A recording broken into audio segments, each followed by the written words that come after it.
All right, YouTube, what's up, man? Here we go with the craziest shit I've ever seen in my life. All right? So this is the William Lacy Sr., a.k.a. K-Wood. This is his story. So we're up to no good. We're about to pull a jack on somebody, and we need a third person whose voice isn't totally recognizable, okay? So the first person we got was, I'm gonna use his name because he's doing life in prison on a murder. I don't think he'll ever get out, you know? So Tony Jenkins was the one that got shot in the house, okay? Now, we go and get K-Wood. I don't get him. I don't know him. Ice gets him, right? Ice is like, yeah, I know somebody else that'll really get down, man. So he introduces me to K-Wood, right?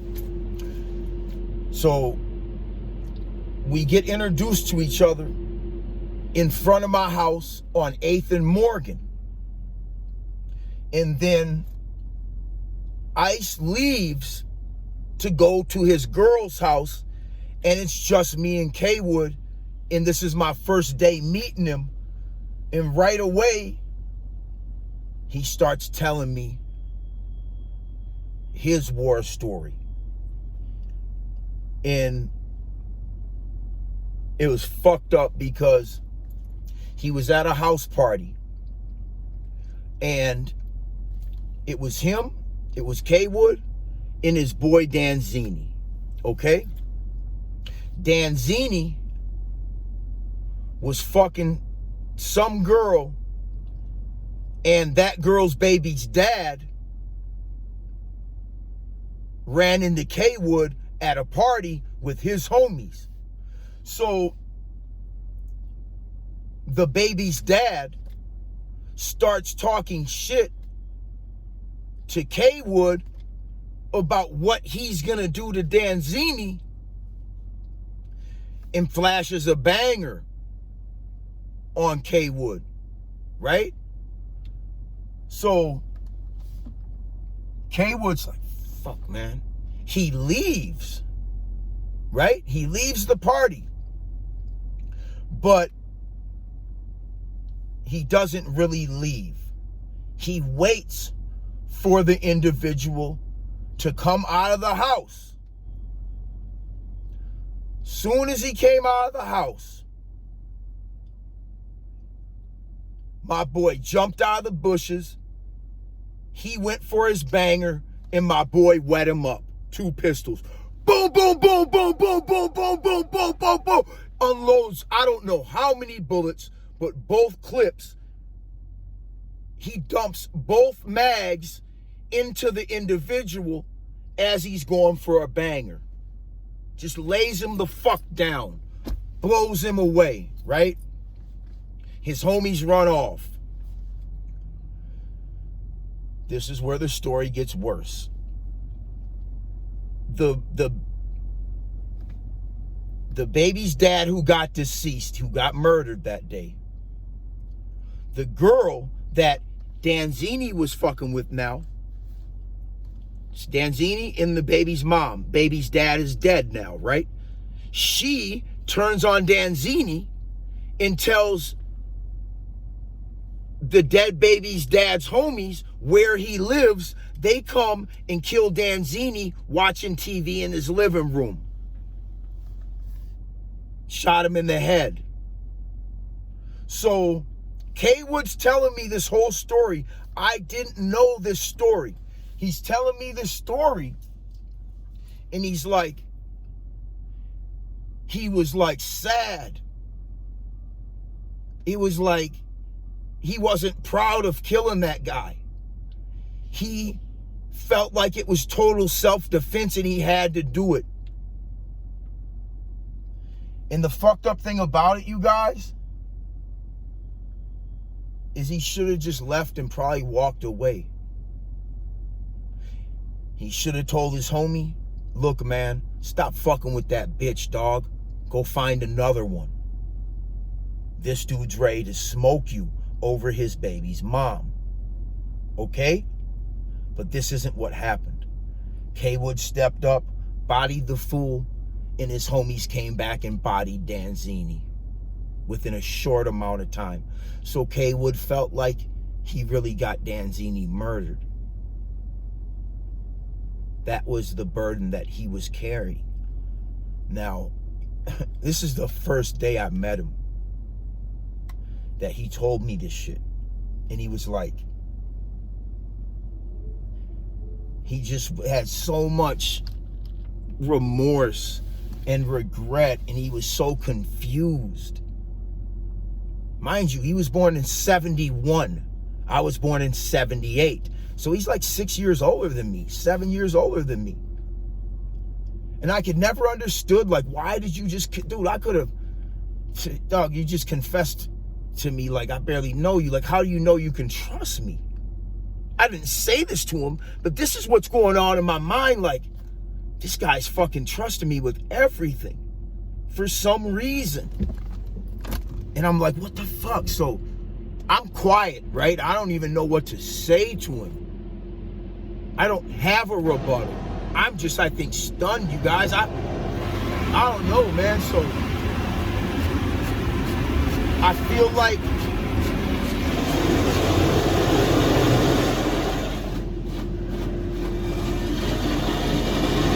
I'm just letting this small watch. I kind of feel like, you guys, that he wanted to die. Because he could have just left, you guys. He could have just left Minneapolis, man, and been okay probably. You know, but he stayed in Minneapolis and he stood his ground. And he would walk around with the towel over his head so you couldn't see who he was. Dude was fucking militant. He was smart. He had a lot of fucking heart, man. But once he killed that dude, there was no way out of the situation for him, you guys. Once he made that decision, other things set in motion. And it was weird because about a week later, we were in front of his house discussing the jack, right? And I was just standing there, and something happened to me that never happened before. It wasn't deja vu, because deja vu is pointless and it's meaningless, you guys. It's meaningless. Who's ever had deja vu and it meant something? It's meaningless. You know why? Because it's just flaws in the technology. It's time overlapping itself. Nothing is perfect. They've never had perfect technology. So in my opinion, when deja vu occurs, it's just a flaw. It's a flaw in the construct. Okay? It is totally pointless. So what happened this day was more of a vision. Like, I kind of saw into the future, but only for a brief moment.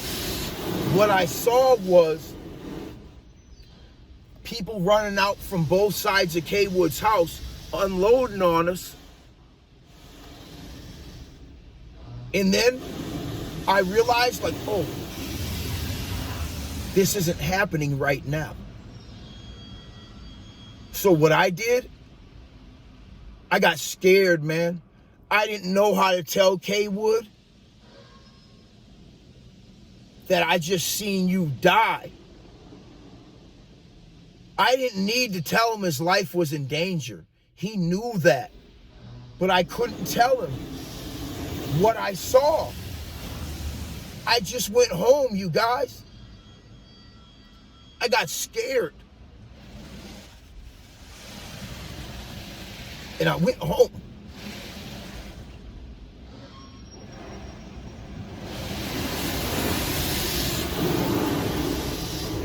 About 2 weeks later, my phone rang, and it was Ice.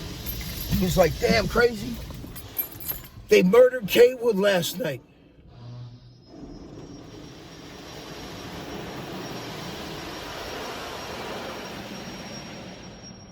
His body had 20 holes in it. He was shot by 3 or 4 people that lured him to the car, and then they all just upped and unloaded on him. He went for his banger, but they got him. They got him, man. And he went to the light. So, at the funeral, the day at the house, his brother was there. It's a hard story for me to tell. His younger brother was there. And he was like, damn, bro, you never let me come hang out with you, and I'm always trying to roll with you. I'm hang with you, man. Like, I want to be around my big bro. And his brother was like asking him why they didn't hang out more, right? But I know why he didn't hang out more with his brother. He didn't want his brother to die too. He knew he was in some deep shit. But I always felt like I should have told him, man. How do you look at somebody and tell them, hey, homie, you about to die? I just seen it. Scared the fuck out of me, man. I went home.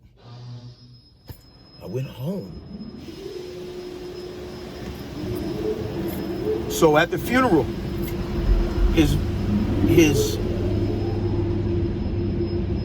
his brother obviously was there. When I saw his brother, you guys, when I saw his brother at the funeral, I didn't jump back, but I almost did, because it like startled me. Like, you were just the same dude begging to hang out with your brother, man, and now he's in that box over there. I remember his kids crying for him.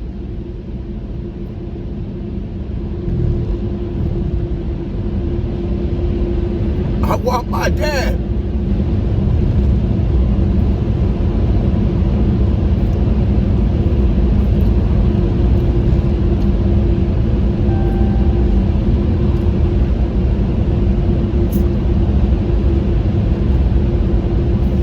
So his mother started to speak at the funeral like, you guys got to stop living like this. You can't be doing this to each other. Like, it's always going to end like this. And she basically just said her piece, you guys. And then lightning struck the ground. Boom! Like 30 to 50 feet. I can't ever remember. It was close. And it scared everybody. But it was like nobody really reacted to it, you guys. And then lightning struck the ground. And then it started to pour rain. And it ended the funeral like that. Right when his mom was done talking, lightning struck the ground. I shit you not. The people that were there at that funeral will be able to back this shit up. Okay? Now,